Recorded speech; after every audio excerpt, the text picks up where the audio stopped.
Welcome to Misunderstood, the show for the culturally and politically misunderstood lady or gent. We are your hosts. I'm Nat. And I'm Kat.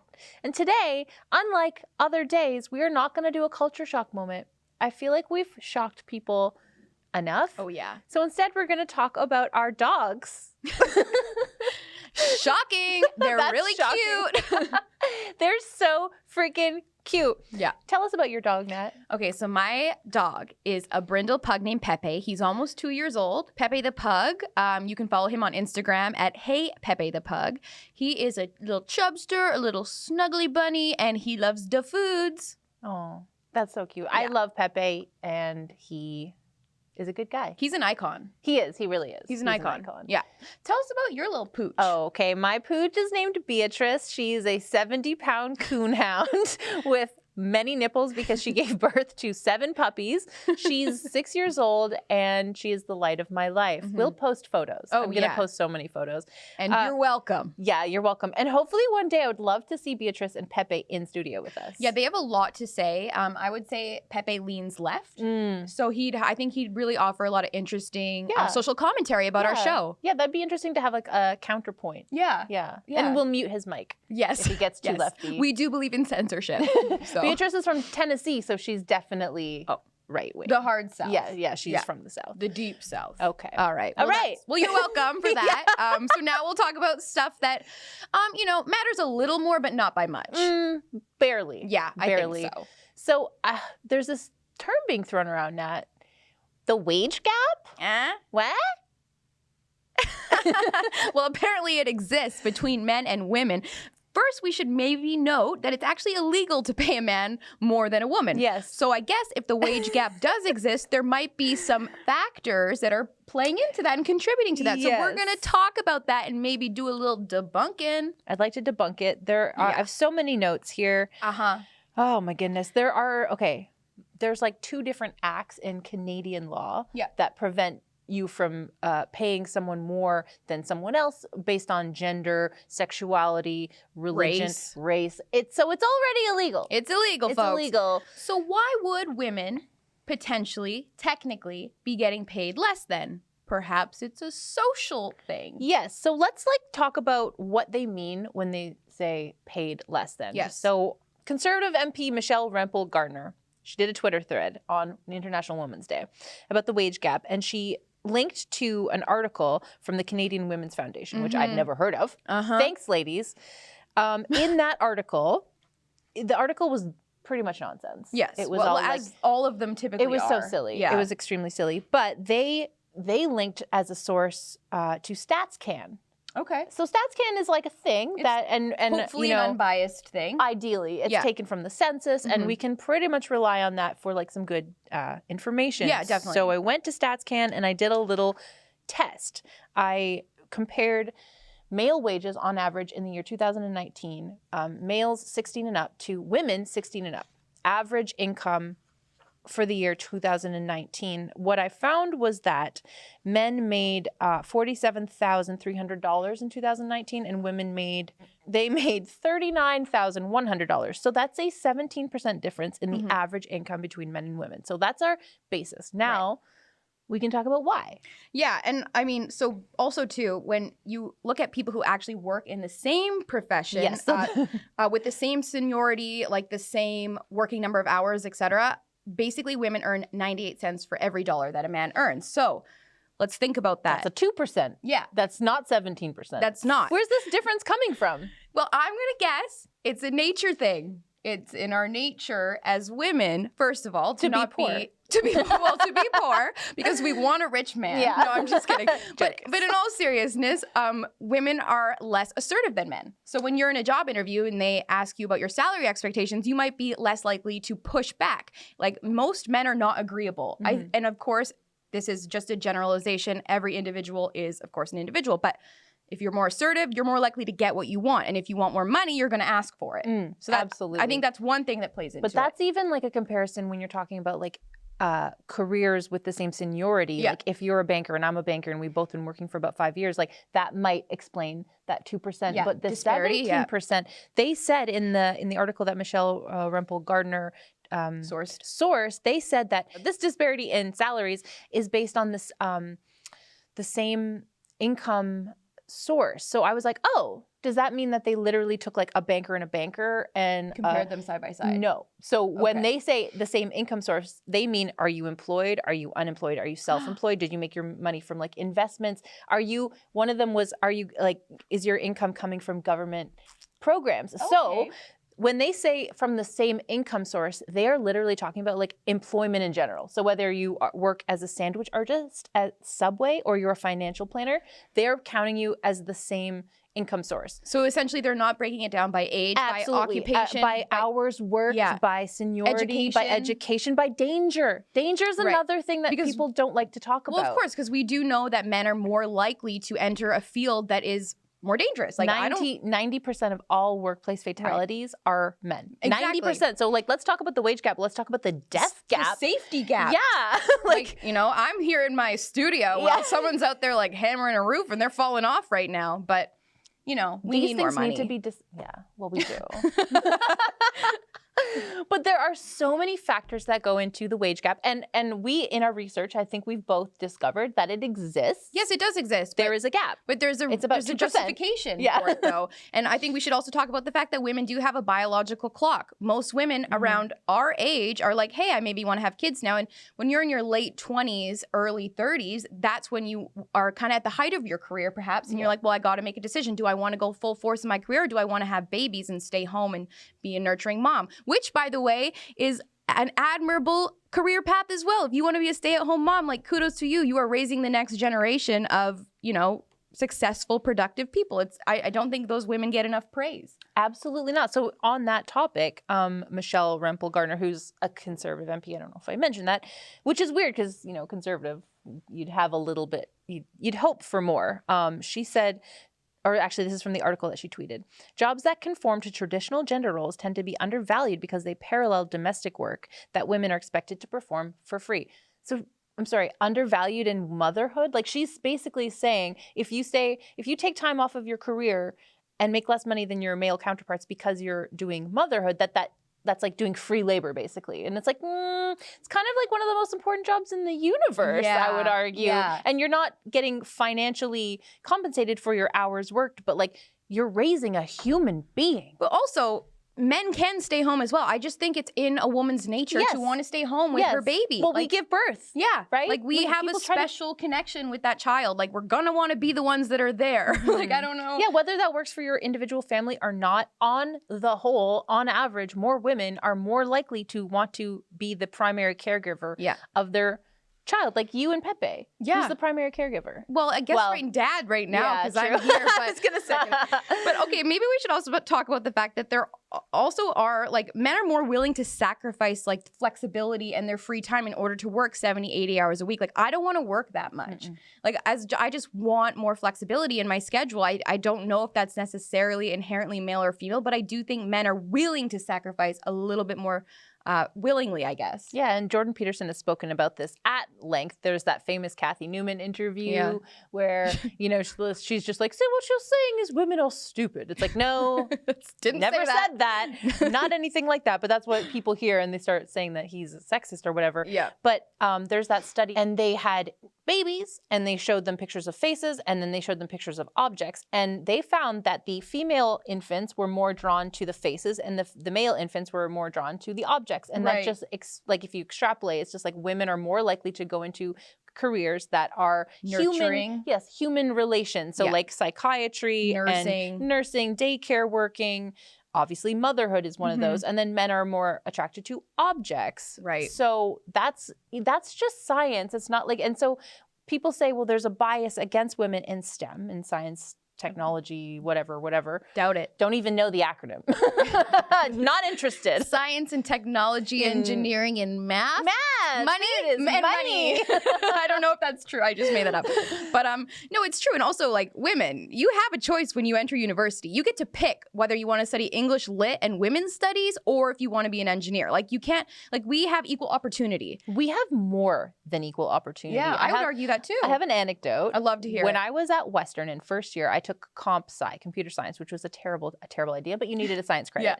My boyfriend at the time He was a genius, and he did my computer science project for me. He literally just copied his own and gave it to me.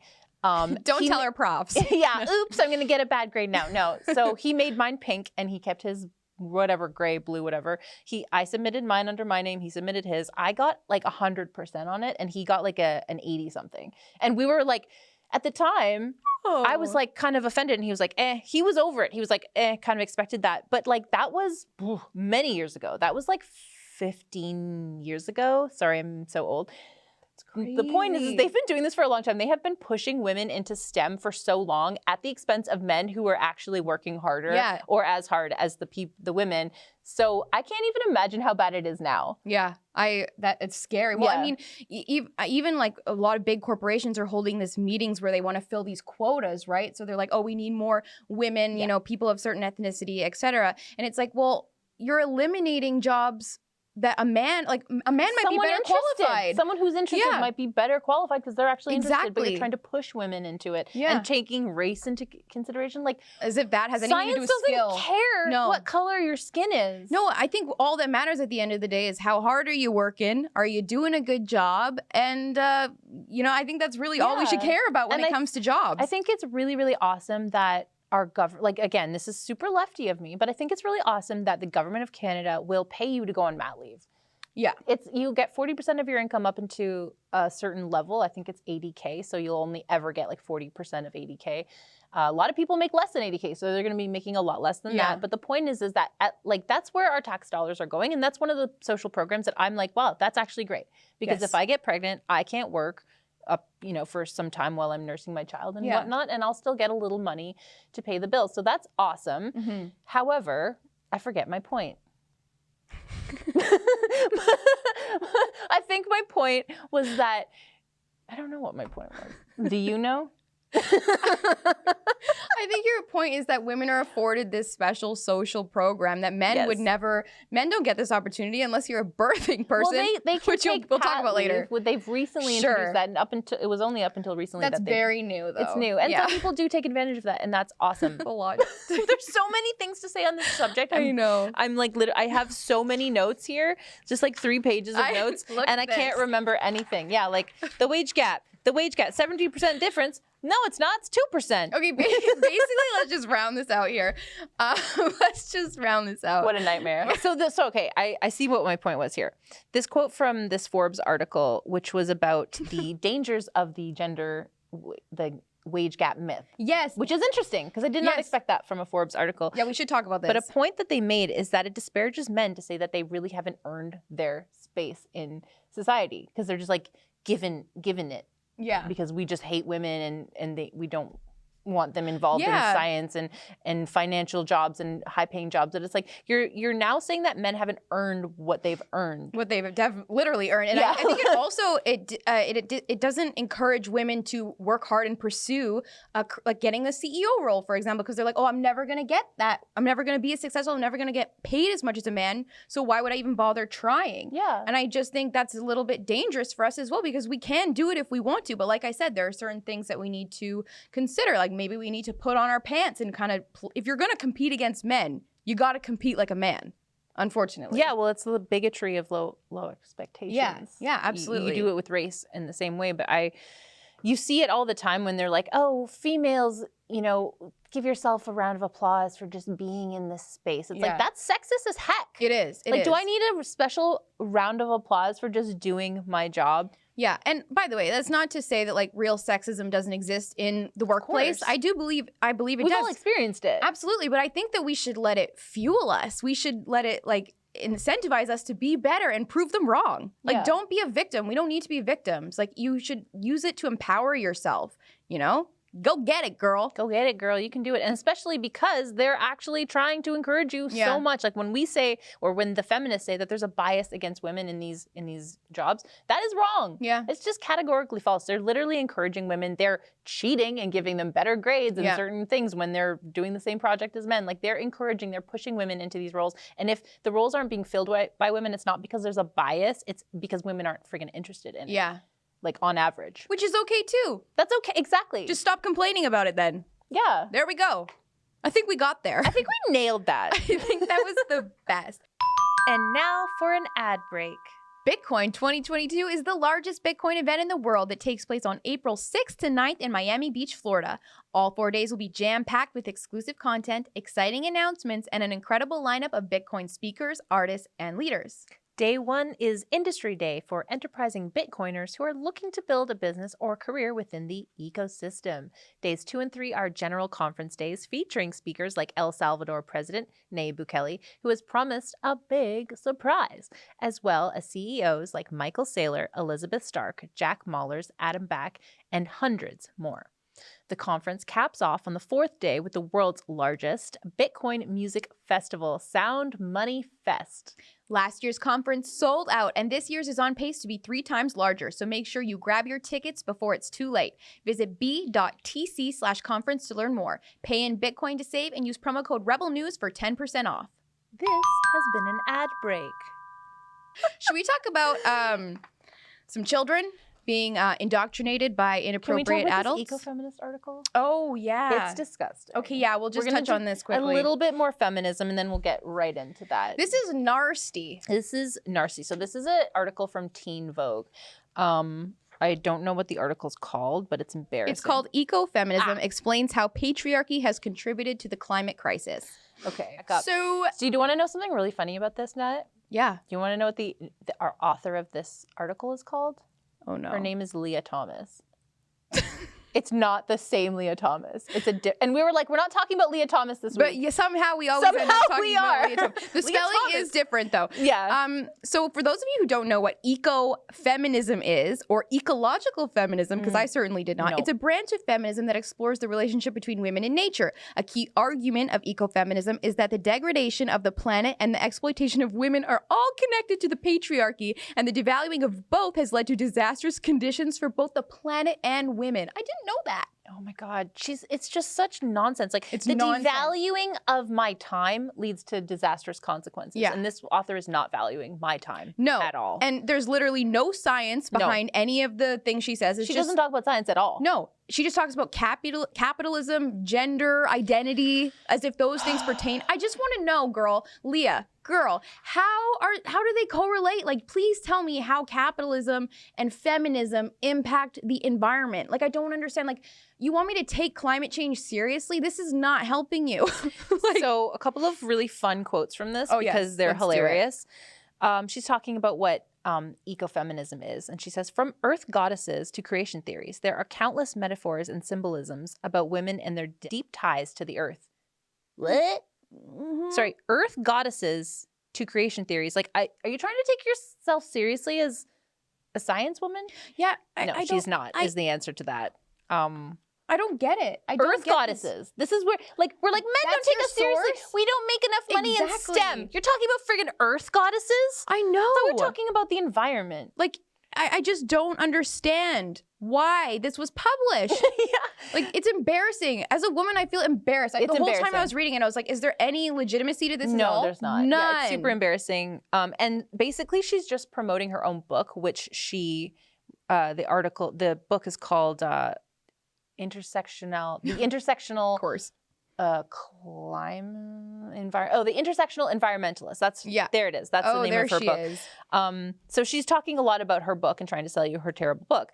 And one of the other quotes I really enjoyed was, in the book, I also explore how other oppressive systems beyond the patriarchy, like racism, homophobia, xenophobia, and beyond, are also connected to the destruction of the environment and devaluing of people. How? No. I want to know. I actually am asking She'll how. just throw out a bunch of gobbledygook. But, like, I love how she's talking about all these oppressive systems. But what about wokeism? Yeah. That's oppressive as heck. It is. That's a great point. All these radical feminists always just try to place blame on someone other than themselves. You know what? If you really care about the earth, all you can do is ultimately focus on how you're stewarding the earth. Are you recycling? I bet she doesn't even recycle properly. I know. I bet she's one of those people that doesn't even projects onto everyone else. She doesn't even rinse out her thing before she puts it in the blue bin. We're looking at you, Leah. Yeah. We have a real problem with Leahs on this show. So don't be named Leah. Yeah, we're off on a bad foot right out the gate. It's just like, It's bad. And, you know, it's scary that teenage women are reading this because this is Teen Vogue, of course. It's absolutely terrifying. Like, that's scary. Like, is someone going to read this and be like, oh my gosh, yeah. Yes, they are. Yeah, One that's more quote scary. I want to throw out. It. It's really bad. Probably the worst. Uh-oh. Okay, here she says, that's why I believe you can't save the planet without also dismantling systems of oppression. So basically, in order for her to save the planet, which she's stated as her goal, I guess, she can't do that until all of you guys change the way the entire world believes. Like the whole infrastructure of ideology, you got to just throw that away. Just toss it away. And then she can start to do her job. Leah, start with China? Maybe. Yeah, like you have to. So she's just like pushing all the, like you just said, all the blame is not on her. She's like, I want to save the planet, but I can't do that until all of you stop using racist, homophobic, bigoted language. That's the real problem with the environment. It's not that we're burning, like we're doing single-use plastics and we're burning fuels and whatever you want to say it is. Yeah. That's not the problem. Nope. You're saying it's actually the language that we use. It's the patriarchy. Could you be any more pathetic? You, Leah, you suck. Okay? I mean, you write for Teen Vogue. Yeah. So maybe when you grow up to write for actual Vogue, although that's not going to be any more scientific. You know what? Maybe you can talk about skirts and stuff, and that would be, I would read that because it would be more valuable. I feel like that's your beat. That's your beat, girl. do the like dinner gloves beat. Yeah, do that. That's our next beat too. Oh my God. Okay. All right. Let's move on. Okay. We're going to be talking about some transgender issues, but no, we will not be talking about Leah because we just did that. So that's great. That's so great. We're going to talk about a little sex education, and no, we will not be teaching you because that'd be extremely inappropriate and we'd probably lose our jobs. Someone bring me a banana. But basically, there is this family sex show. You heard that, a family sex show that celebrates sexual pleasure, equality, and independence. So basically, there's a team of 8 performers, and they make a show about sex and relationships for ages 5 and up. 5-year-olds at a family sex show. When you say the word sex show, I think Amsterdam, red light district. So this is almost the same, though. Kind of. It's a bunch of creepy adults singing about sex, specifically to young children about the ode to the. No, we're not going to say that word. But the family sex show does tackle topics including boundaries, gender, relationships, and masturbation. So what? Masturbation for 5-year-olds. That's cute. Gender ideology for 5-year-olds. Huh? What were you doing when you were 5? Oh, Barbies. A lot of Barbie work. Yeah, a lot of Barbie work. Yeah. I was pretty perverted, though. Like, I always stripped my Barbies naked. I think everyone did. I don't know why. Yeah, well, that's okay. Like, get these clothes off. Don't tell me how to dress my Barbie. And I'd cut all their hair. And then I'd be like, why are my Barbies look like kidnapped victims? Like I think I might have a little something going on. She was being creative, though. She was exercising her creative spirit, okay? But I was not ready for actual, like, gender ideology conversations or actual sex. Like, and you're learning about masturbation from strangers while your parents are right there?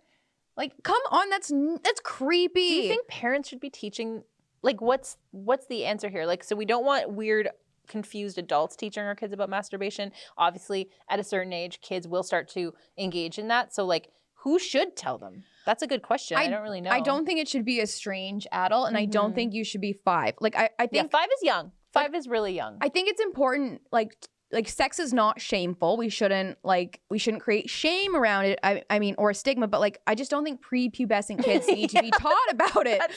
Okay, seems pretty reasonable. You know, like I think it's all right to talk about.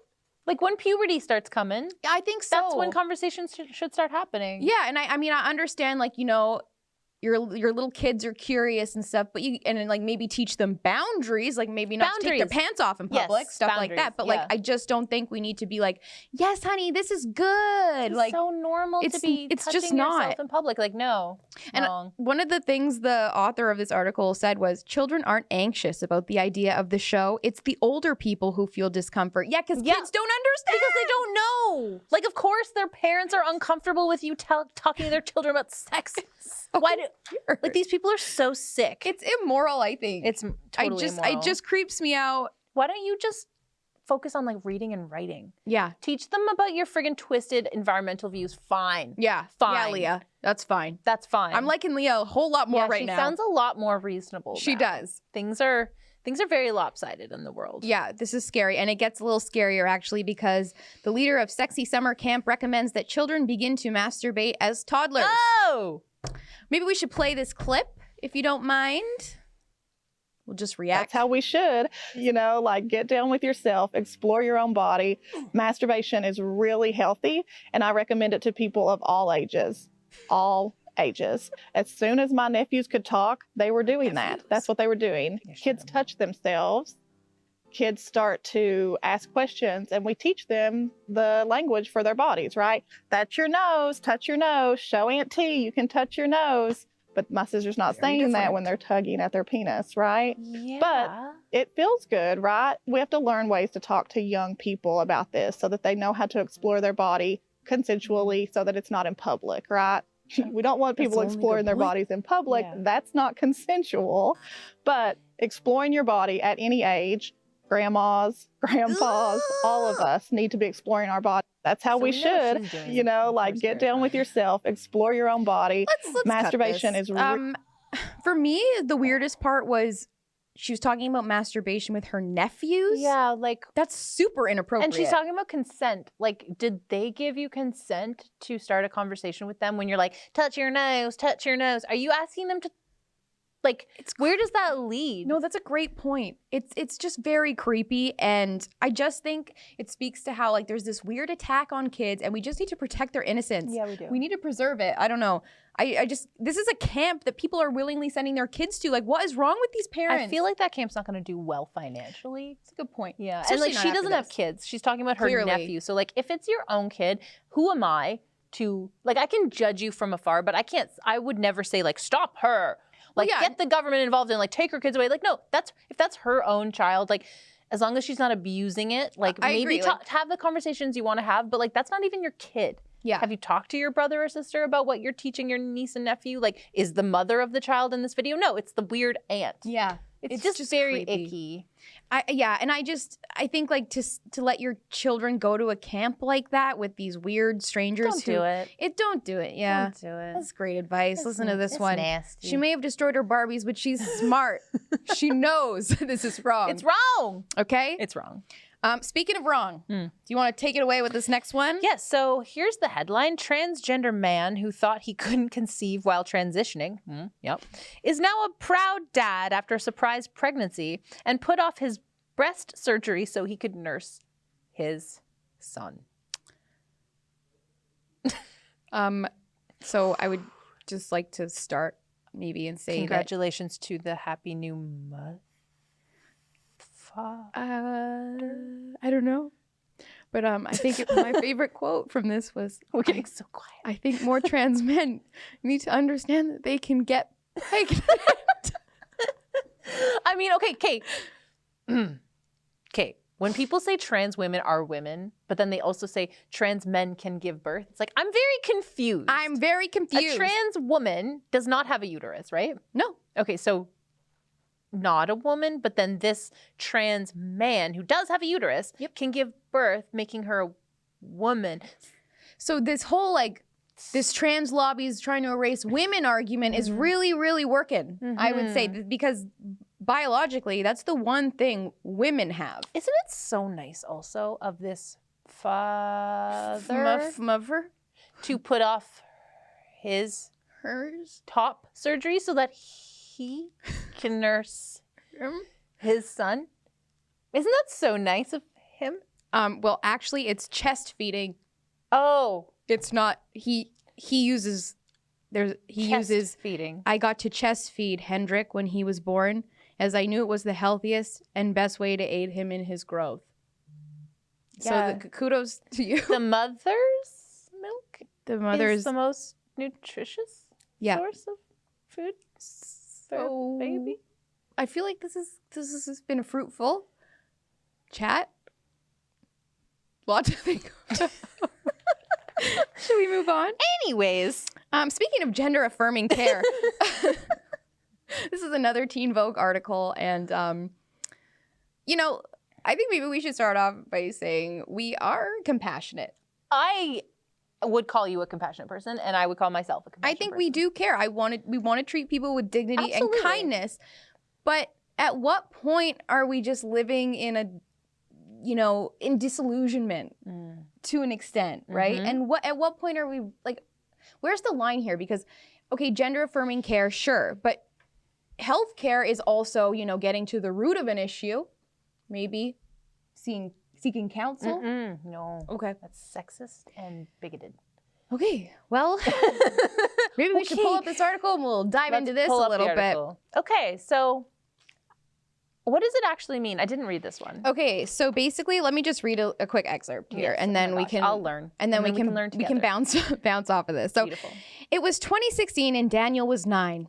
Out of habit, Lizette began explaining Daniel's identity as a transgender boy when the doctor spoke. But instead of being met with questions or strange looks, Lizette said the doctor simply said, "I believe you." So the doctor just, without asking questions, affirmed this 9-year-old's gender. Then he asked Daniel what his name and pronouns were.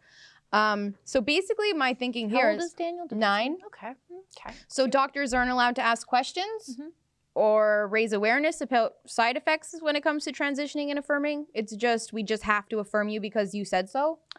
Is that healthcare? I wonder if it's like fruitful to have, like, maybe, because of Bill C-4, I know this is an American article, but let's say it's a Canadian mother bringing her Canadian transgender son, Daniel. And I'm sure it's similar here. To the doctor, yeah. Do you think that because the doctor or the psychologist or the pastor is not allowed to give counsel to the child, but do you think they can give counsel to the parent?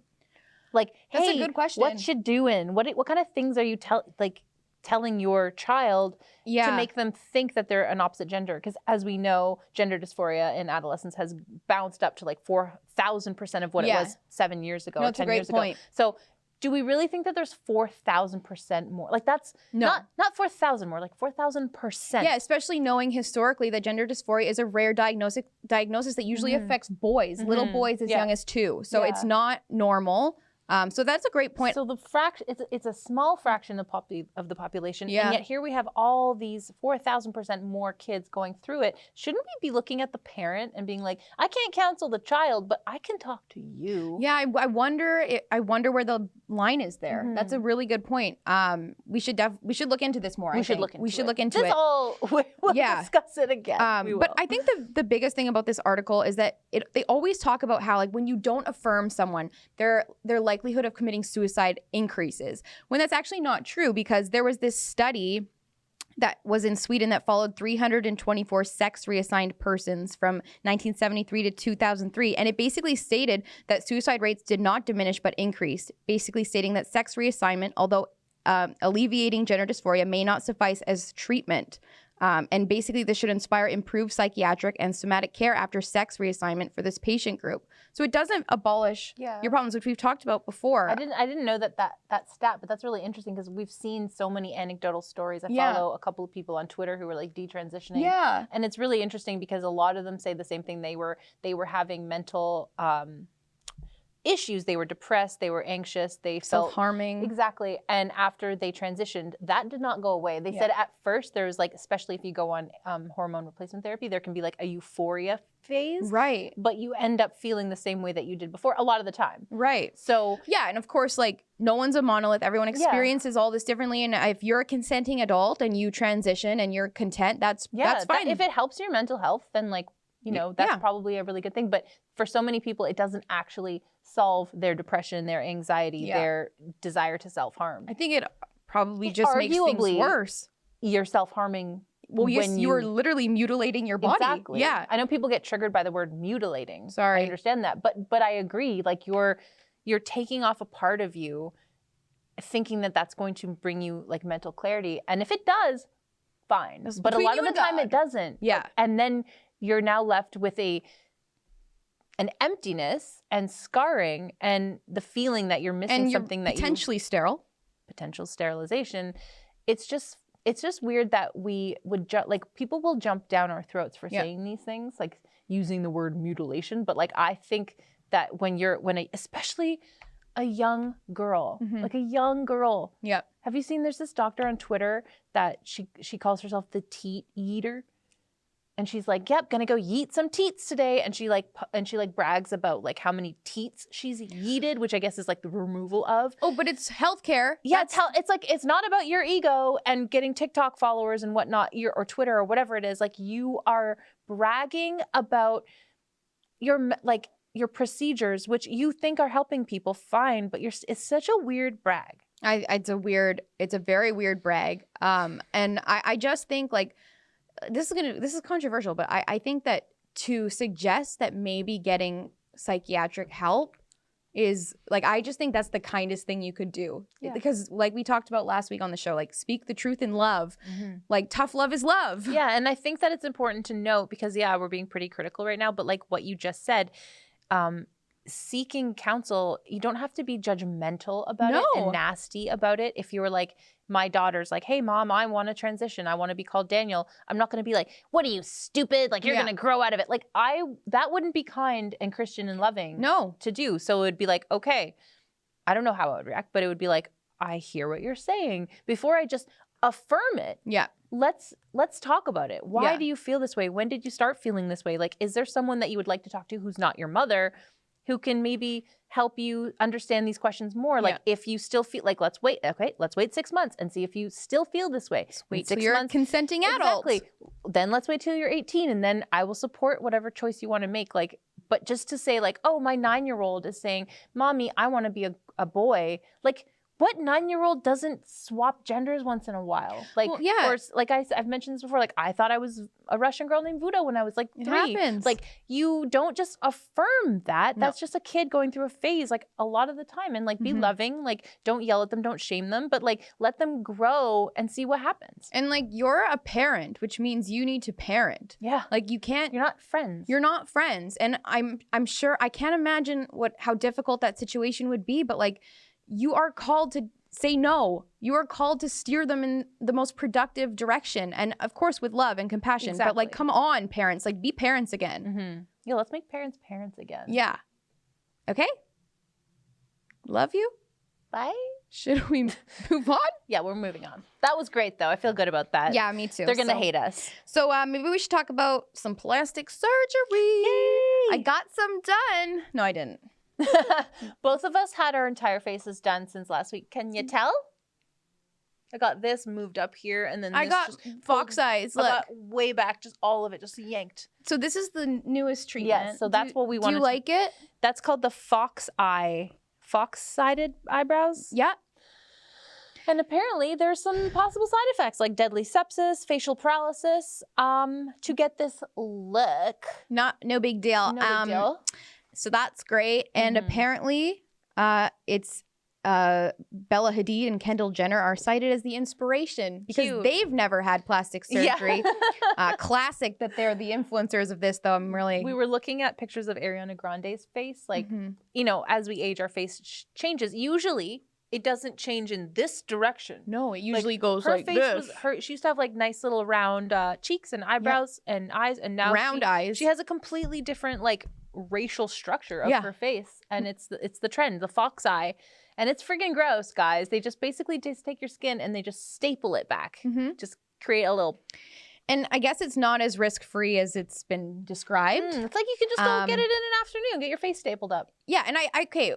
So if celebrities are influencing this, we're seeing it on social media, cool, okay. But like the celebs who undergo these procedures can afford to fix it. And usually they won't even have to deal with that because they're seeing the best of the best plastic surgeons. And I just like, we are not them. We need to stop trying to be them because if we get like you know, destroyed facially, we can't bounce back. Of the face? That sounds really gross. It does not sound cute. Like, just stick with your face structure, okay? Oh my God.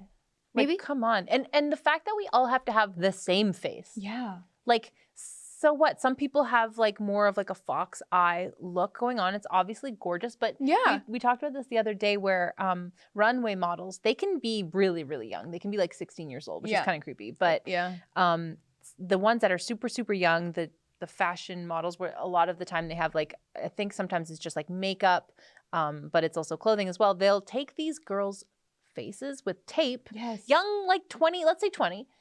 They tape no wrinkles. Yeah, they have no wrinkles. They have the tautest skin on the planet, and they take their face and they tape it back just below the hairline, and then now they're walking around like this. But it's like, so when that model, that gorgeous, beautiful model comes off the runway and they untape her face, she's like, oh, I don't look like that anymore. Beautiful. And now I'm sitting in the audience and I've had my face done too. And I'm looking at her face and I'm like, oh, she's so tight. Like, it's just this weird, like, Cold War or like arms race of like, who can have the tightest, foxiest face. And it's like super dangerous because at a certain point, our eyeballs are going to literally be like on our ears. Yeah, like what's the extent here? Like what lengths do we really need to go? Like it's never going to end. End game. Yeah, exactly. Like it's just the goalpost is going to keep moving and shifting and shifting. We all have to look like Kim Kardashian. I guess. And doesn't matter who you are, what race you are. She's pretty, but I don't want to look like her. I know. You look like you. I want to look like you. But we just need to stop trying to look like rich people who are not actually naturally and who beautiful. Are not us. Like, I understand wanting to look like the best version of you. Sure, yeah, like enhance yourself. And that's what makeup is for. Well, and that's what the plastic surgeon, one of the ones noted in the article, says. He's like cosmetic procedures are supposed to enhance, not physically alter and destroy. Give yourself a totally different face. Yeah. It's so messed up. And it makes me really sad that women, and we've talked about this in terms of like aging, but what about like just young ones? Yeah. Who are just like, you know, I remember feeling those pressures when I was a kid and I didn't realize how, like, I think that when you live in this like social media, and it wasn't even that bad when I was a kid, but when you live in the social media echo chamber, you see like the same kind of face over and over and over again. The algorithm just shows you Kim Kardashian, you see Ariana, and you're like, they all kind of look the same. Yeah. And then you think, well, I don't look like that, so I'm ugly. But like as you grow older, you realize, and it's actually a quote, I'm recently reading 1984, and one of the quotes that has nothing to do with Big Brother, he's looking at this old woman who's like cleaning rags, and he was like, she's beautiful. And this person was like, yeah, but look at the size of her. She's huge. And he's like, yeah, but that's her style of beauty. Like, that's her brand of beauty. And it's like, it's such an interesting quote because it's like, why do we all have to have the same brand? Yeah. We can all have our own brand of beauty, guys. Yeah, individualism should be celebrated. And I think that's one of the unique things that God's done. Like, he literally knit us together in our mother's womb. Like, we're fearfully and wonderfully made, and we're unique. And that should be celebrated. And if you want to change your face, okay, that's... I mean, there are more natural ways of going about this. There's an argument, like, well, I wear makeup, so, like, I'm not necessarily... But to enhance. Yeah. Like, she didn't... like, this is it. Like, this is what she looks like. Yeah. Kind of. Not that face. I did basically draw on a whole new face. But, like, there is... Like, where's the line? Like, am I allowed to wear makeup? Because I'm still changing my face as God created it. Like, where I think you're enhancing your beauty, though. I think that you're celebrating your beauty by wearing makeup. That's a good point. I like that. I don't think it needs to be a negative thing like at all. how a beautiful dress celebrates a woman's figure. Yeah. It doesn't change it. Exactly. Yeah. And I think we just need to celebrate it. And if you are going to get a cosmetic procedure, do not cheap out. Yeah, don't cheap out. Okay? I have a great dermatologist I can tell you about. Right. We'll link it in the description. We will not, because we don't want any of you to look good. No, only us. Yeah. So now we're going to talk about some celebs who admitted they actually got plastic surgery. It happens, folks. They admit it. Oh my God. Yeah. That's Ariel Winter. Looks like a whole new girl. No. I know. Oh my God, why would she do that? And that's something really interesting to talk about too, because so many of these women who are beautiful, oh my God. I know they get these procedures though, and they don't actually look better. You know, I'm sorry, I'm drinking so much Perrier today because we just had lunch and it was very salty. So I'm sorry. It's my pink Perrier can. It's beautiful. It's our own. If you want Perrier, if you want to sponsor us, but like they never end up looking better for the most part. And Ariel Winter started on Modern Family when she was really, really young, and she was around beautiful women. And I wonder if being in Hollywood and in that world made her more messed up in the brain. I think I can't imagine it's healthy. I can't imagine. That's so sad. I'm sure it's had a Let's look at the other celebs. Let's see who's brave enough to tell us about their surgery. I would just like to say though, I do really hope that Kendall admits it one day. Has she not? I don't think so. Everyone always says she's so naturally beautiful. I know, but like if you go back again, still a beautiful girl. No one's but she has the whole fox eye thing going on too, and you think that's just her face, and then you look at pictures of her when she was like a teenager, and you're like, oh, you had a regular face, and you got a new nose, and lips and everything. She just has a more subtle touch than the other ones. Yeah, like obviously Kylie Jenner's face is the most changed, but I respect when. At least it's like it's so different that it's like really obvious. Yeah, but true. she like is just coasting Kendall's on the like fact that she's a wolf in sheep's clothing. Yeah, she's like, I'm so naturally beautiful.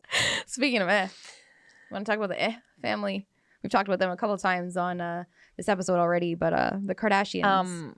Yeah, so we're going to have a little Kardashian moment. There's so much going on. Yeah.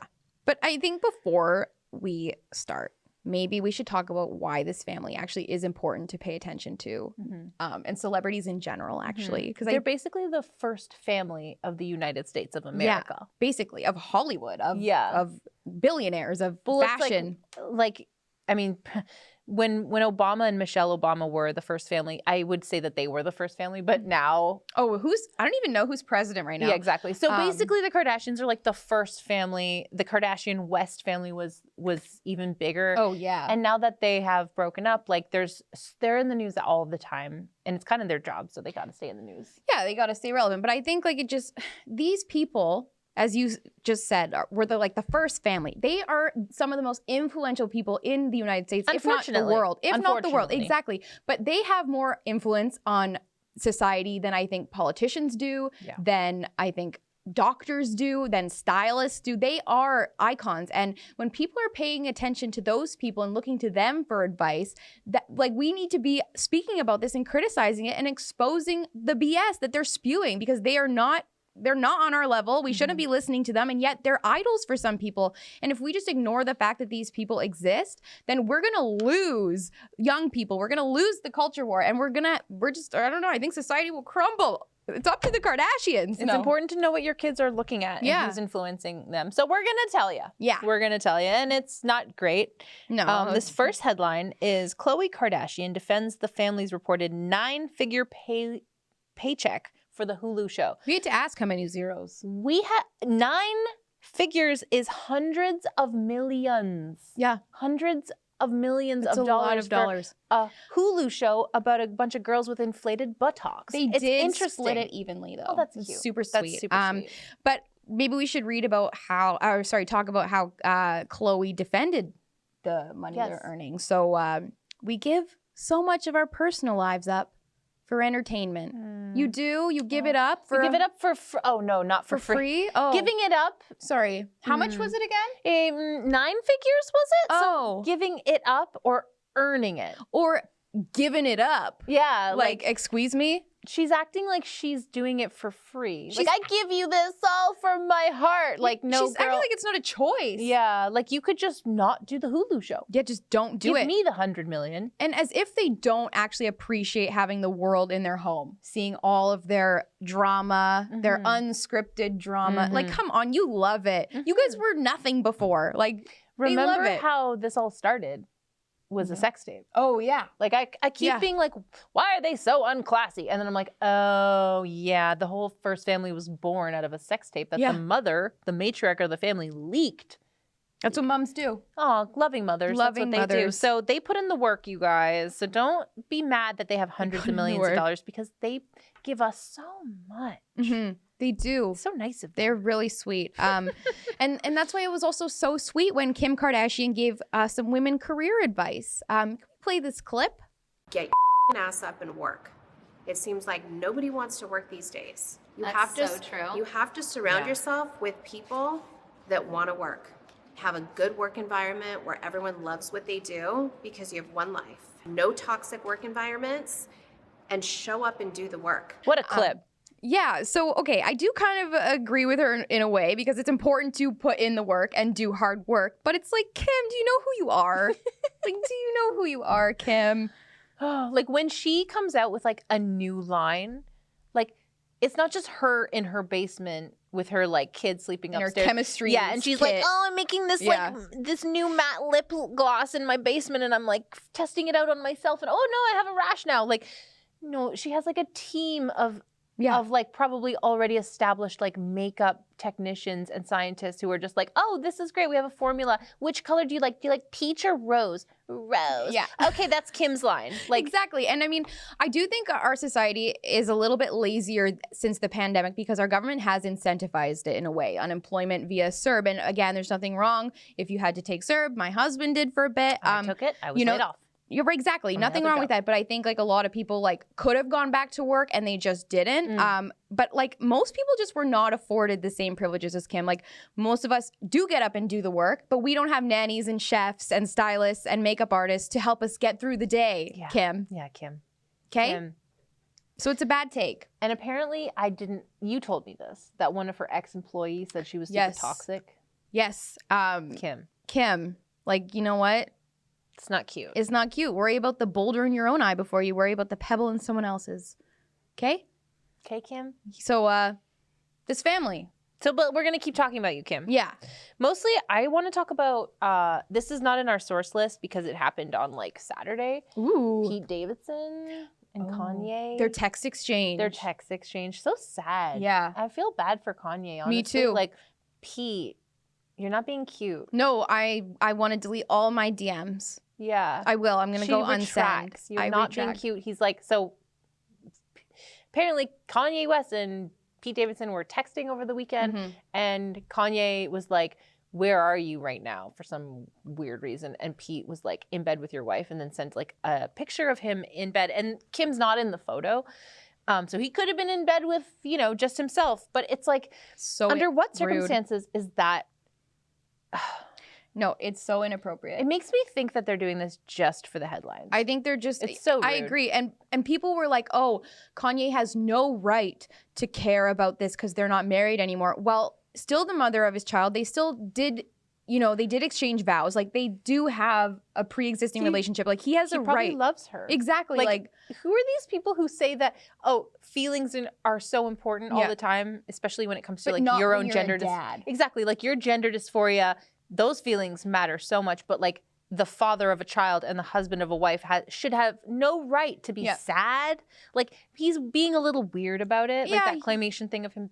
That was a bad take, Kanye. It's weird. Yeah, it was weird. It was bad. It's art, and he's an artist, and like, do we like it? Do we have to like it? No.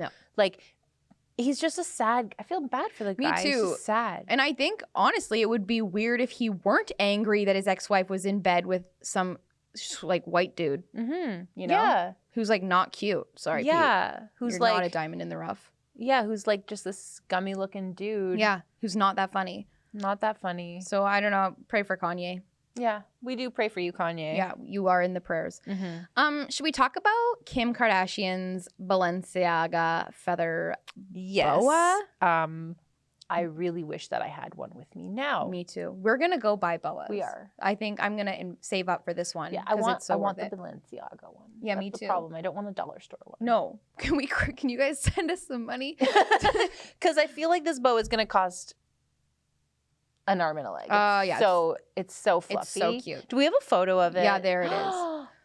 Look at her. Look at it. Like, honestly, I don't. Like, a lot of the times she wears clothes, I'm like, what are you doing? Like, she's obviously gorgeous and like she dresses well plumped and siliconed. But I really like this look. This is the best.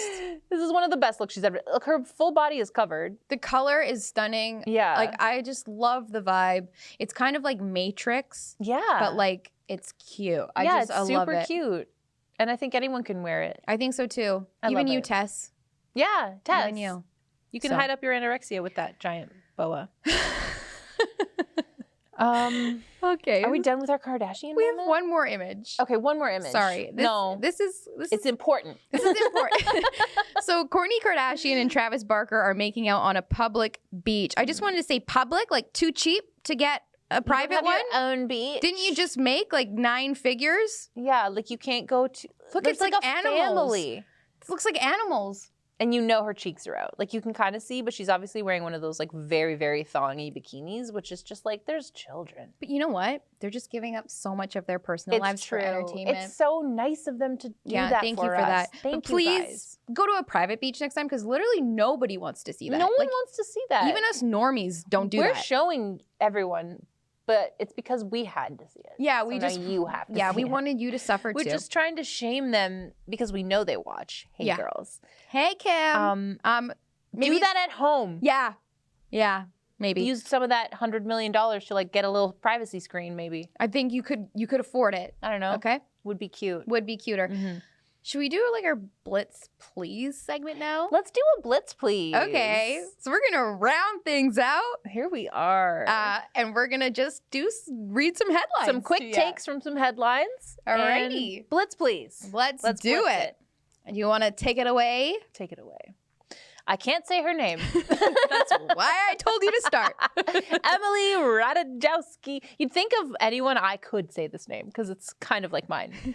I can say the Owski part. Emily Ratajkowski celebrates her child Sylvester's first birthday with gender-neutral accents like a multicolored cake and silver balloons. Yeah, because your 1-year-old cares about having a politically correct birthday Yeah, it sounds really fun for the 1-year-old kid. Yeah.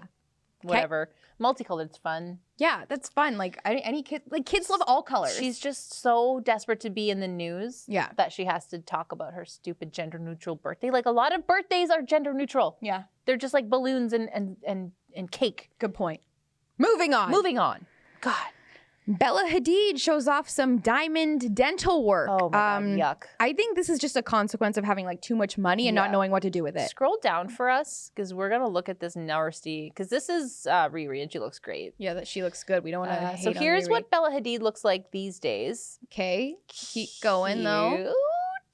Here's her tiny little, if you can, so it's kind of hard to see, but in one of her fangs there's a tiny little diamond.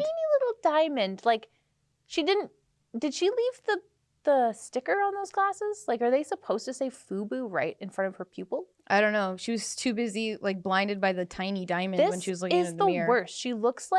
She looks like a nerdy girl that would be at, like, Rory Gilmore's high school in, like, the year 2000. But she has, like, a slur. Like, like a... Yeah, she's like, hey, guys, like, are you signing up for, like, the camping trip this weekend? No, my face wasn't $200,000. Yeah, it's like, ooh, with all that money, like look better. I guess money can't buy you taste, huh, Bella? Exactly. Good call. Alrighty, moving on. Now that's dressing down. Victoria Beckham is mocked for new £1,300 slip with a lace print that looks like a nightie with a tomato soup stain. Okay, so I have a theory. Let's scroll down. Can we go back to it one time and then just show? We'll just show that dress because it's nasty. It's nasty. It's nasty. So nasty. I do have a theory though. Once you guys see it, okay. Okay, there we go. Was she just out and about one day? She spilled soup on herself, and now she's just trying to rectify that PR disaster. She's like, "Oh, guys, it's a dress. You see, it is cool. Yeah, look, that looks like a nice like rosé sauce. It actually looks to me like they took a nightie and stapled it to like a wife beater. Would you wear this? I would, but I have terrible taste. JK, I wouldn't. I would not. But you would never spend that much money, okay? No, I wouldn't even. If I had that much money, I would have a whole new face. Yeah. Not like that Bella dress. Hadid. Exactly. Not very posh.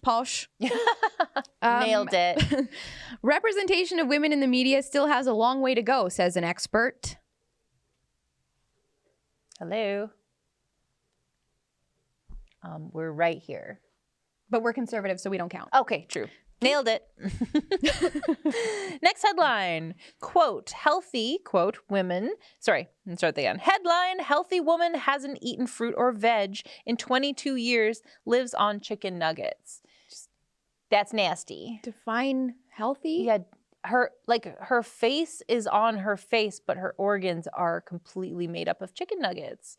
Also, she looks older than 22. I'll tell you that right now. That's what chicken nuggets does to you, ladies. Look at that box. It's so greasy. Like, that's inside. I love chicken nuggets, but my God, like, that's a big box. She lives off of that? I don't know. I just find that hard to believe. Me too. She's going to die soon. Change your diet. Yeah. All right. Talk to Tess. Moving on. Pizza Hut urges teachers to watch out for racist toddlers. Because Pizza Hut is so experienced in early childhood education. So... I don't even know. This article's from RebelNews. I know. I love RebelNews. I love RebelNews. I don't even know what to say. Yeah. I don't even know what to say. Yep. And that's a first for me. Yeah. Pizza Hut. Why are you talking about? Stay in your lane. Okay? Just work on that cheesy crust, okay? I think so too. Just keep an eye on that cheesy crust and don't overcook it. I think that's the show. I think that's the show, you guys. That was a weird one. That was a doozer, but we're glad that you listened to the whole thing. Oh my God. Thank you. Yeah. That's so nice of you. So for those of you who don't already know, this show is every Tuesday at 7 p.m. Eastern Time. So be sure to tune in weekly. You can also listen to our show for free on podcast channels, networks like Spotify, Apple Podcasts, and the other ones that I can't name right now. There's so many. I listen on Spotify, but that's just me. Mm-hmm. you can no longer get 25% off your subscription to Rebel News Plus with our promo code misunderstood25. You can't do it. It's over. Sorry. It's over. It's over. You missed your chance. You missed your chance. But you can subscribe to Rebel News Plus for $8 a month still. That's not so a bad deal. It's really not that bad. And if you don't have the money right now to do that, that's okay. Just listen for free like we just said. Just listen to the show. Yep. We also post the full show from the previous week on Monday. So today, which is Monday because we film on Monday, we'll be posting the full episode from last week.